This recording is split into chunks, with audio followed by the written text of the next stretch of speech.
It's a hard space to be in because you really do have to let go of a part of who you were to step into this new role. And the reality is you have this baby, and then for the rest of your life, that's the one title you will always have is I'm Jonah and Abby's mom. You introduce yourself like that in the early years. I mean, people don't even know what your name is, but they certainly know whose mom you are.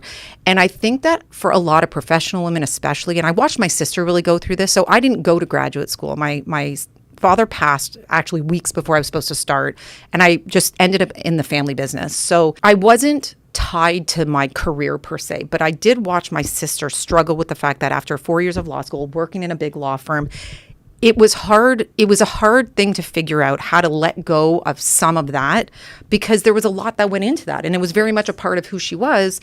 But she had 4 kids, and like corporate is certainly, big law is not designed for that. So I think it's a different kind of struggle too when you've invested that much of your time and energy, and that becomes part of your persona. Of course, I mean, from when we're young, it's like you want to go to, well, actually, I think it's shifted, right? It's, start a family, have kids, and now our generation is like go to college, get that degree and figure out what that. So yeah, that became such a big part of my identity. So I'm like, how do I bridge the two together? Yeah, I definitely can relate to the story with your sister and similar to you guys as well.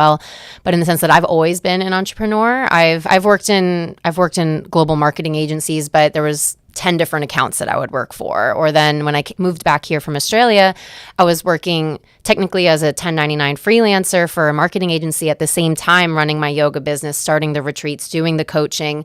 I had like 5 or 6 different hands in different buckets at any given time. And then I had my daughter and my first daughter, and the same with you, Lauren. I had her in September 2020.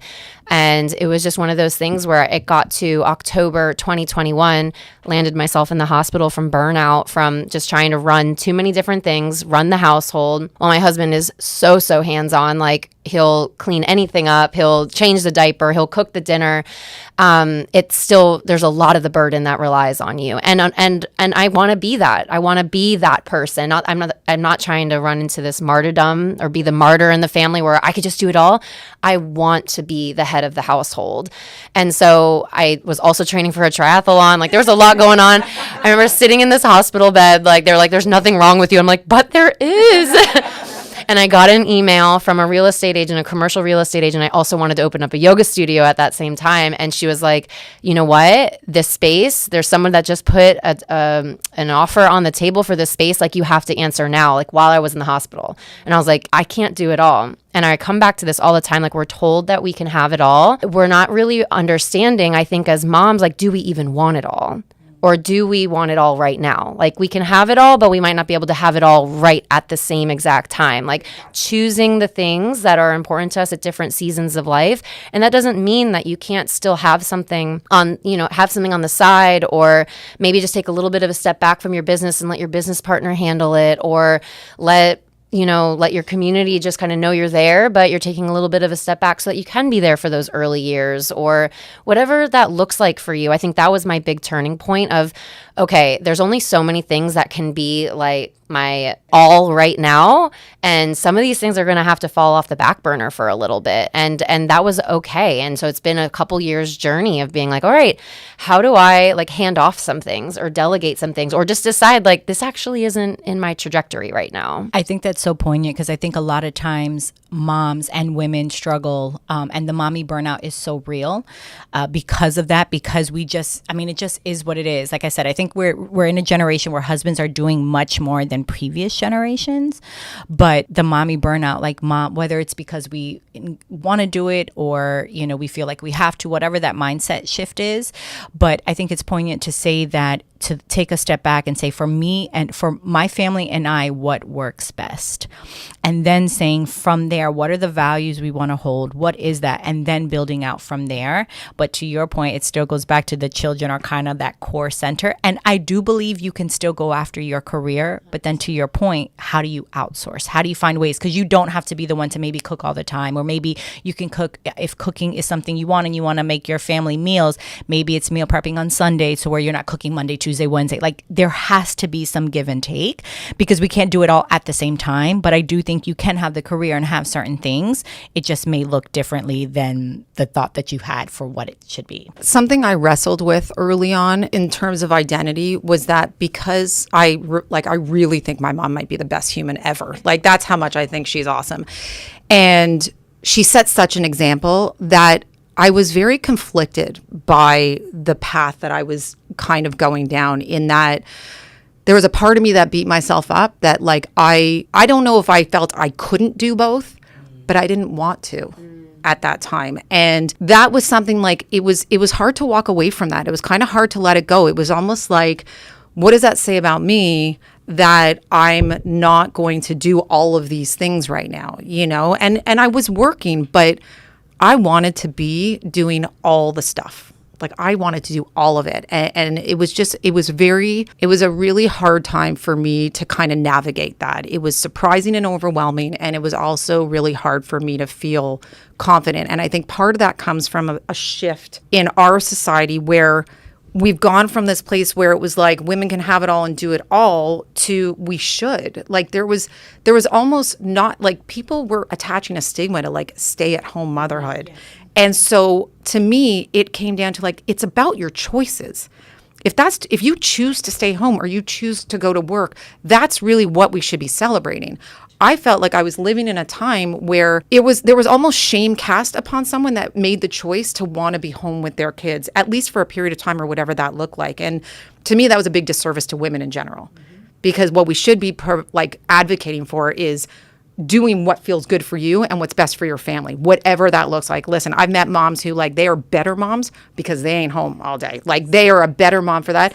And there's others that maybe their kids need something more. I mean, I went through a period with my daughter, God bless her, the one who definitely made me the better mom, where if I had not been on top of things and present the way I was, there's just no way she would have become who she is today. Like it required a lot more hands-on, you know. Maybe if it had just been Jonah, it would have looked a little different.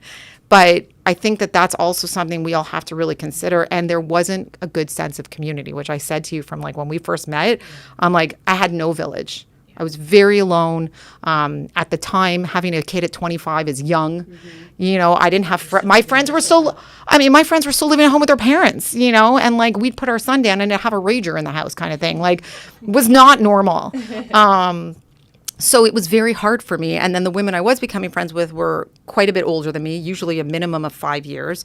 And so I just felt very isolated. I didn't have a village, to be honest. But I think you two having babies in COVID, talk to me about that too, because even though you were home, I'm sure you still felt isolated. And even though I was out, because Jace was born 2017.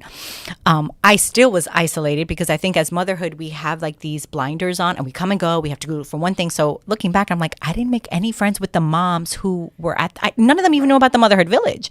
And I'm like, how am I not? Like the whole school should know.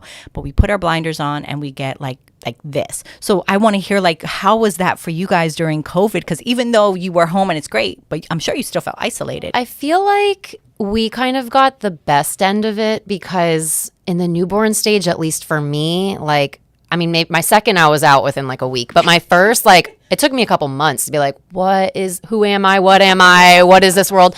So it actually gave solid excuses for just being like, no visitors today. Like I'm good. With my second, things were starting to things were open by then and it was fine. And I'm lucky in the sense that I grew up here. And although I was quite young to have my first kid in today's world at the age that I did, a couple of my friends from childhood had kids around the same time, or they were getting married and kind of moving into that life stage. So I think for me, the village has always been super strong because I grew up in a village. My parents grew up with friends that they grew up with and had kids. So I just understood the concept of village really well. And I was lucky to move back here after being in Australia and having that. And I do think, I always say, my friends that had elementary school kids, middle school kids during those years, I'm like, that I think was way tougher than what I went through in my own personal experience. I think that age group was really tough. Say that I had mine in high school. My oldest was graduating. My other one was a junior. But I have to tell you, for our family, it was the most special time. And I'll tell you, because we were getting so close to our oldest going off to college first, she's a year behind that, to get the opportunity to have that kind of quality time alone. No one's coming over. We were playing cards, we're playing games, we're hanging, like, for us, it was actually the timing of that. And I know how painful this was for so many. So I never want to, I don't want to be dismissive of that. But for our nuclear family, my husband was working in the car business. So we never saw him. So all of a sudden we had the four of us had this really special time to be together. And it becomes more special as they get older. Because once they go off to college, it's, I'm lucky that my kids want to hang out with us, but it was actually, they were at the tail end of it, which is why I think they were probably least impacted. But the early high school, middle school kids, forget it. Yes, that is true, for sure. I kind of felt the same way. I mean, I'm an introvert, so to be alone for months on end, I was without society expecting me to do things, I'm like, this is amazing. But on the flip side, it was hard because I hadn't met you ladies yet. I hadn't met all the moms and dads at school where our kids go. And so I had really no friends who had kids at all. And then I was just hanging out with all these older men working all day, or a couple associates that I would talk to. So I had no one to talk to about what I was going through, what my body was going through when I came back, when I, had birth, all the hormones. I had no one to relate to. And my mom's like, oh, it was so long ago, I don't really remember, and she would try, or my mother-in-law would try. Yeah. Well, they say that about the birth and delivery, right? Because it's the only reason you go back and have another one, because it's not because you're haunted by the experience. Yeah. And I had a very traumatic birth experience where I had this beautiful birth plan. This was a big lesson for me, and my doctor thought I was crazy. I had this 5-page birth plan where I was going to have hypnobirthing and candles and music and all these, and it went completely in an opposite direction with an emergency C-section. And that was a really big lesson for me. I can't control everything. Well, especially as a mom. As a mom, yep. And that was tough. That was really hard. And to have no one, I would tell my friends, and they're just like, oh wow, that's gross. No, it's not their fault. It wasn't their fault. But I was like, does anyone understand? No, all my girlfriends, they had their kids late 20s, early 30s. I was the older one, mid 30s. So they were I apologized to all of them. I'm one of my friends, her daughter was in the NICU. I mean, she lived in Tallahassee, and the daughter is good, knock on wood. And I was like, was I there for her? I was you don't know until you're in it. There's and I'm way. What did I do? And I remember telling her, and I was in tears, and I'm I am so sorry. She's like, no, it's fine. I'm like, no, you had to go through that by yourself. I could not even imagine. So it's not until you have kids that you're oh, I get it. I kind of want to go back to something that you mentioned, Romi, how you looked up to your mom, how she was able to just, what it seemed like to you at least, you don't know exactly what was going on. Well, and it does change as an adult. You start to see it. You get to see it, yeah. But you were saying that you wanted to be there for your kids and be there for everything. And for me, I kind of, throughout this process of entrepreneurship and motherhood, it's actually been a point of healing for me. Is I have always, and I think a lot of us as entrepreneurs can relate to this, is I've always equated my value with my productivity or my visibility or what I'm doing, or I've got this award, or my business is doing this. And that's something that I think is a point of healing for a lot of us, especially women in business. And so for me, my second daughter, 8 weeks old, I was off on a retreat already. I was already boom, boom, boom, let's get out of here. I knew how hard the first postpartum experience was. And now looking back, I was like, okay, and we're just going to step over this, and I've got work, and because that's work, I can go, right? And so for me, the last few years has really been almost like what you've said. You thought something was wrong with you. Why don't I want to work? I just want to be with my kids. And for me, it's the opposite. It's I only want to work. Why can't I spend time and enjoy myself with my kids? Even when I'm with my kids, I'm but the laundry, but the dishes, I always feel there's this thing that I have to do. And something that I've been working on with coaches, with therapists is, okay, we know that you're really good at this work thing, right? You've got this, you can do this. How about we step into what it could feel like to be fully present with your kids?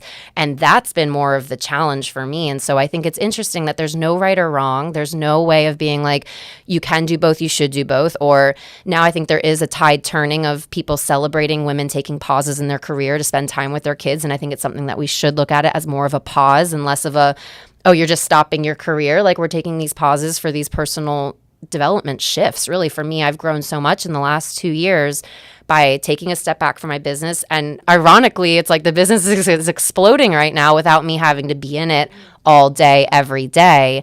And so this shift of wanting to spend more time with my kids, but not quite knowing in my like nervous system how to just be present with my kids without feeling like shit's going to hit the fan in some way has been really empowering for me. I'll say this as like just because of where the stage that I'm at. And Nicole and I talk about this a lot, right? Because she has an 8-year-old. My baby turns 21 this weekend. And I say this over and over again because I know this to be true. Like I said, my mom worked full time, but when she was with us, she was with us. And so I say this to Nick all the time. I'm like, it's not about the hours that they're spending. It's how are you spending that time?